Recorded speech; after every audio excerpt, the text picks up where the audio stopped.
আগের দিন সকাল সকাল চলে গেছিলাম জিমে। আর যেরকম এখন প্ল্যানটা থাকে সকালবেলা জিম করে এসে ফ্রেশ ট্রেশ হয়ে রেডি হয়ে খাওয়া দাওয়া করে চলে যাই কলেজে।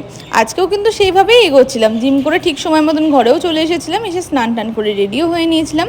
তারপরে পেন্নে এদিকে বানিয়েছিল সিদ্ধ ভাত, আলু সিদ্ধ আর ডিম ভাজা। বেরিয়েও পড়েছিলাম কলেজে যাওয়ার সময়। এমন সময় সায়ন্তনী ফোন করে বললো শরীরটা প্রচণ্ডই খারাপ। তো বাড়িতে এলাম, তারপরে ও বেরিয়ে গেল বহরমপুর যাওয়ার জন্য। তো মানে এমন পাজেলড হয়ে গেছে, লাস্ট দুদিন ধরে কিছুতেই কলেজ যেতে পারছি না, কিছু না কিছু একটা হয়েই যাচ্ছে। যাই হোক, তার মধ্যে ওর শরীরটা ভালোই খারাপ হয়েছিল, ও চলে গেছে বাড়িতে। বিকেলবেলা একটুখানি বেরিয়েছিলাম, কয়েকটা ছোটো ছোটো জিনিস কেনার ছিল, মানে মেনলি ঝুড়ি কেনার ছিল। তো ওই জন্য গেছিলাম এই দাদার দোকানে, ওখান থেকে দুটো সাইজের ঝুড়ি কিনে নিয়েছিলাম। আর ঘরে ফিরে এটা দেখে তো আমার একবারে আমার জীবন বেরিয়ে গেছিলো, কারণ আমি সব থেকে এই জিনিসটাকে ভয় পাই, তাও আবার আমার জুতোর ওপরে। মানে আমার বুকটা তখন আর কিছু ছিল না যাকে বলে।